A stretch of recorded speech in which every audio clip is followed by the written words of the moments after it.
Bonjour tout le monde, on se retrouve aujourd'hui pour une nouvelle vidéo.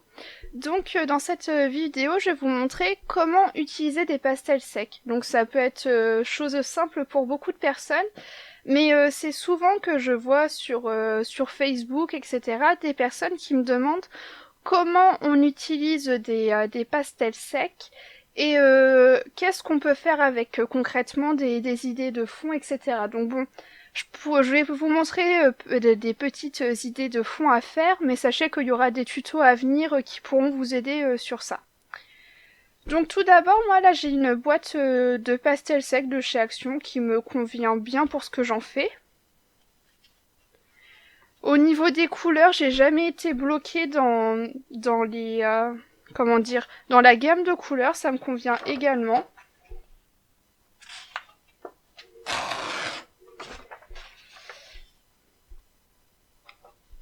Donc pour moi, les pastels secs, c'est vraiment un matériel qui est très sympa pour débuter.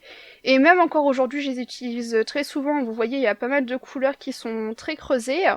Et c'est vraiment un matériel que j'aime beaucoup. Au début, quand j'utilisais mes pastels secs, je ne les utilisais pas de la bonne façon. C'est-à-dire, donc je vais vous montrer ça. Je faisais une certaine technique qui est vraiment pas la bonne du tout à adopter, je vous la déconseille très fortement. C'est que j'appliquais comme ça des traces de pastel sur mon fond. Et ensuite, je venais estomper le tout.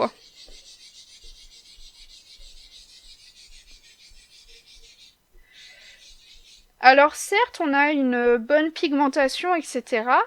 Mais au final, on se retrouve avec des traces de pastel, sachant que là, j'ai pas pris la teinte la plus foncée, mais imaginez-vous avec du noir ou du bleu foncé ou je ne sais quoi, ça fait vraiment un rendu pas terrible. Du coup, après, ce que je faisais, c'est que je faisais une autre technique. Je prélevais directement la couleur sur mes pastels, donc comme ça, je grattais en fait. Et ensuite, je venais appliquer.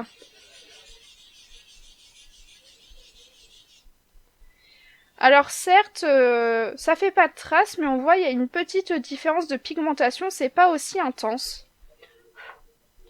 Du coup, moi, la technique que je vous recommande pour utiliser vos pastels secs, alors c'est d'utiliser un scalpel ou un couteau ou un cutter ou une paire de ciseaux, peu importe, quelque chose qui a une lame, tant que vous faites pas mal bien sûr. Donc ça, c'est un set que j'ai trouvé chez Action pour pas grand chose. Donc c'est un set avec 6 lames. Et moi, il y a une lame que j'aime tout particulièrement utiliser avec mes pastels, c'est celle en forme d'arrondi. Donc ce qui est très bien avec ce cutter, avec ce scalpel, pardon, c'est qu'il y a une... en dessous, il y a un aimant. Donc du coup, ça évite de trop manipuler les lames.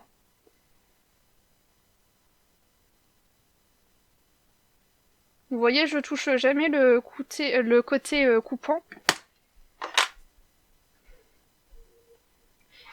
Et donc, la technique que j'utilise et que beaucoup utilisent maintenant, c'est le fait de gratter son pastel.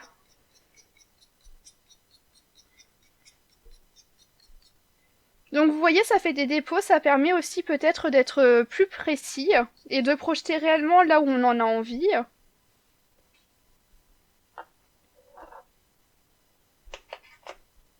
Alors les pastels, faut avoir envie de se salir les mains, hein, très clairement. Et ensuite, on vient estomper.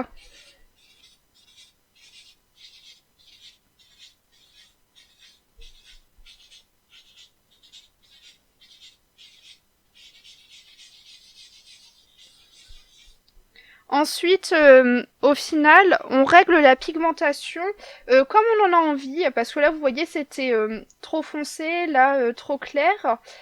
Et au final, avec cette technique, c'est nous qui réglons la pigmentation de la feuille. Si on veut quelque chose de très foncé, on va mettre beaucoup de pigment.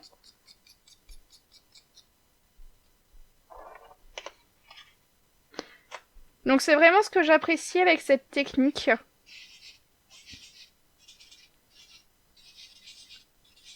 Vous voyez tout de suite ça se fonce.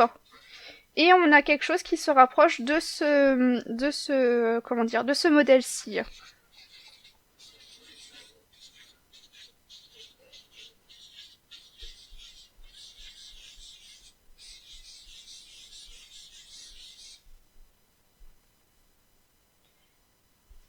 Donc voilà pour la technique, on va dire, de base. Très clairement, voilà. Moi, je vous conseille, pour utiliser vos pastels secs, pour les appliquer, de prendre quelque chose, une petite lame ou quoi, qui va vous permettre de faire des dépôts de pigments, en fait, tout simplement. Et ça va éviter de faire des traces sur votre coloriage. Ensuite, pour ce qui est des idées de fond à faire au pastel sec, je vais vous montrer quelques petites choses que j'ai faites. Alors du coup, pour ce qui est des fonds, je vais vous montrer quelques petites choses que moi j'aime souvent faire avec. Donc par exemple, je m'étais acheté des pochoirs sur AliExpress. Et du coup, ce que j'aime bien faire, c'est déposer mes pochoirs et puis faire la forme en biton ou en une seule couleur, mélanger plusieurs choses. Donc voilà, des pochoirs c'est vraiment quelque chose que je vous recommande. Sur AliExpress ça coûte pas extrêmement cher, je sais que sur Amazon ça coûte assez cher mais n'hésitez pas à aller voir. Après ce que j'aime faire c'est aussi faire des fonds uniformes avec quelque chose en relief au-dessus. Après dernièrement, c'est un coloriage que je vous ai pas encore posté je crois. J'ai fait un coloriage avec un fond effet bokeh, avec des pastels. Donc j'ai mélangé plusieurs couleurs. J'ai pris du rose, du violet, du orange et j'ai mis des gommettes. Donc c'est un fond qui vient de la chaîne Color Passion. Je crois qu'elle a fait un tuto sur ça. Et du coup je trouve ça plutôt sympa. Donc c'est encore une idée, hein. Après voilà, faut avoir un peu de créativité aussi par moment, je vous avoue. Et là, c'est un fond que j'avais fait sur un coloriage en duo avec Colorimi.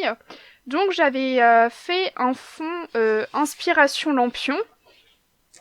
D'ailleurs, je vous ai fait un tuto sur ça qui va arriver, je crois, fin de semaine, si je dis pas de bêtises. Mais du coup, voilà.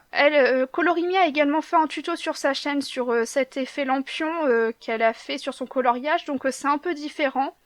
Et avec un autre matériel, donc ça peut être très intéressant, allez voir également.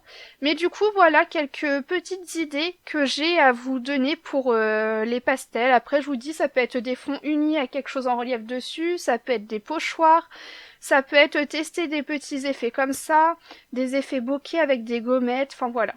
Vraiment, faites des tests s'il faut, faites ça sur des brouillons, sur des colos que vous n'aimez pas trop.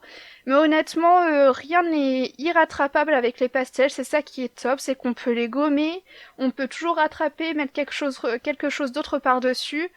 Et franchement, c'est rapide et ça fait des effets super chouettes. Donc voilà, j'espère que cette vidéo vous aura aidé. Et si vous voulez des tutos sur ça, dites-le moi, mais dites-moi par exemple je veux un tuto, bah là j'avais fait un effet lampion, enfin voilà, dites-moi un peu le thème, comme ça moi je peux réfléchir à des coloriages en lien, parce que je vous avoue que vous me demandez souvent des tutos, mais bon des fois j'ai pas forcément, comment dire, l'inspiration pour un tuto en particulier, donc voilà. À chaque fois que j'ai une petite idée en tête, je vous la tourne, mais n'hésitez pas aussi à me demander si vous voulez voir des choses en particulier. Donc voilà pour cette vidéo, j'espère qu'elle vous aura plu et sur ce, moi je vous dis à bientôt dans une prochaine vidéo.